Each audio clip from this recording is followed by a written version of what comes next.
Good morning, everybody. Here's Bo out basking in the summer sun as a car drives by.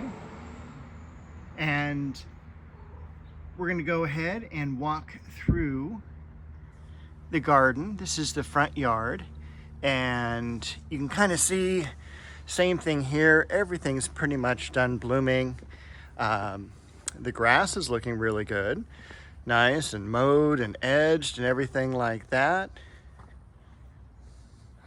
But we're going to head into the backyard.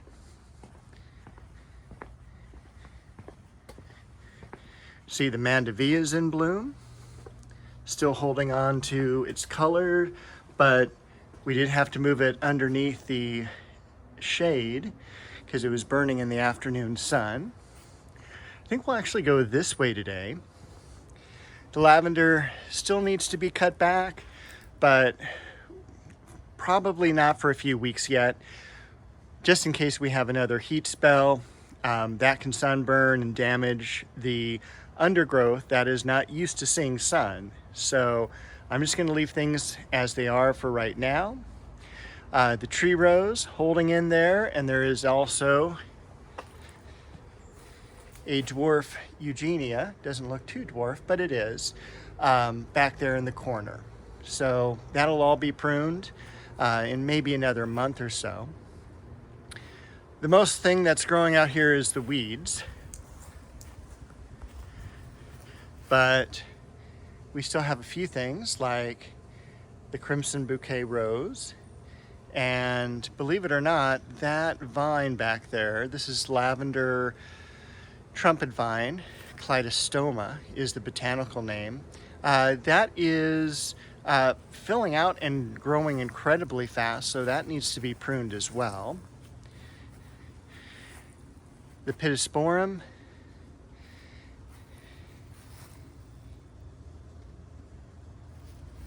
and we kind of see the ajuga beginning to be a lot more active right now. The Dahlia, as well as up in the basket here. There's a few plants down here that need to be put in containers. And even a few blooms there on the Alstroemeria. So that was nice to see. The Gara, pretty well done for the season. It's going to be cut back as well. No flowers or fruit on the pomegranate this year. I was a little disappointed because it is kind of a mature plant, but also first year in the ground, so I'm not overly disappointed.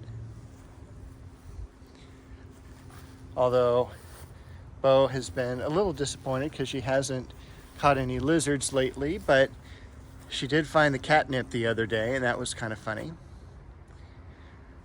Still have the shade over the other Japanese maple and clivia, but the silver dragon liriope, the agastache in the background, that's doing well. And also the falsarellia, or Dizygothica is its botanical name, that's in the corner thriving, and so is the tree that was put in, I think I did that in May, and that's the Chinese fringe tree.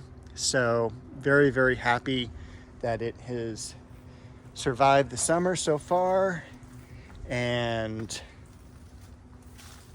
made the transplanting. The yard here holding up too pretty well, no complaints. We did have kind of a cooler week this last week, which was great. Heat broke Sunday night into Monday, and I hate to say it broke because we were still in the 90s all week, but much lower 90s. And a little bit of spike this weekend, but then another 5 days of cooler weather. So that will put us almost to like mid-August. So no complaints about that. A few more plants that need to be put into the ground back here. This is first time I planted vegetables in this area, and it did not go well. I did not maybe amend the soil as much, and this is, again, kind of a tough area. There's just been overgrown shrubbery and vines and occasionally a cat sneaking up on us. But this variety of tomato is Japanese black trifle. And if you've never grown this variety before, it is on the top of my list. I watched garden videos a couple summers ago, seeing which varieties I wanted to try, which ones had the best taste, and this one was at the top of everyone's list. I tried it a couple years ago. It was amazing. It is kind of a plum-shaped tomato, but it's about 4 to 6 ounces. And so it's not very large, but it does produce heavily, except when you first put it into an area that probably shouldn't be planted in. But fantastic taste. If you like the beef master type, the real flavorful heirlooms as well, it has similar taste with that, but a much better consistency. Over here, the conifer is holding up. You can kind of see there is another Roma tomato back there that's ready to be harvested. All the plants did fill in really well, so I don't have a whole lot of complaints back here. The lamb's ears is doing well. Even the fuchsia, which you can barely see through the rose bush there, has held up extremely well. The dahlias, trying not to step on the cat here, the dahlias are doing great in the heat. A few dianthus blooms left here. The scaviola, and I don't know if there were any blooms yet or even buds down here in the Peruvian daffodil. Nothing yet, so I don't know if that's going to bloom the first year, but the growth has been terrific. A few more apples left on the tree. Those will probably be taken down this week. It's kind of near the end of the season for Anna apple. It's an early producer, and so the apples can get a little bit mealy, and then they can start splitting open as well. Crab apple doing well, and what do we have here? The Casablanca lilies are in bloom. So they're very fragrant. This is a little bit smaller bloom than normal. I'm gonna assume that's because of the transplanting, and also it is really important. I'll show you real quick here. This flower just opened. You can kind of see the stamens there. These are stamens. They just get pulled off.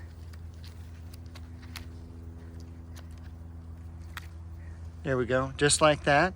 That'll keep the flower clean. It'll keep it from being pollinated, and it'll last several days longer compared to something like this where the stamens have stayed on. You can already see the pollen on the flower, and plus if you pull the stamens off now, it'll get your hands all filled with pollen. There's Garden Party.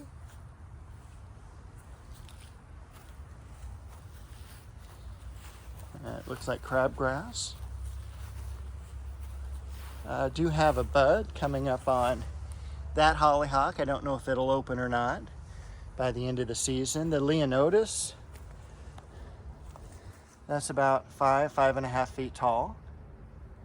Beautiful blooms.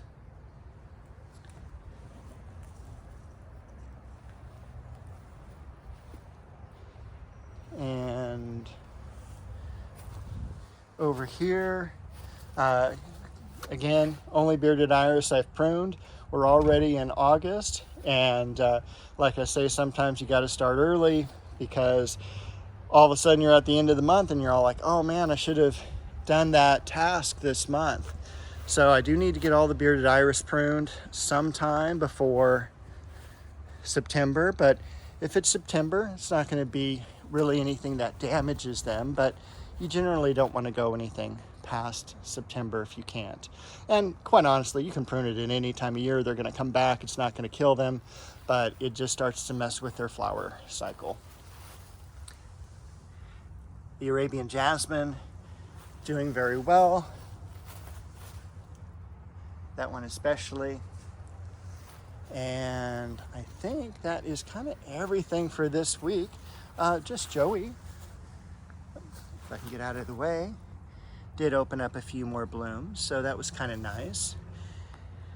And I think this is where I'm going to leave you for this week. I will catch you all with another video next week.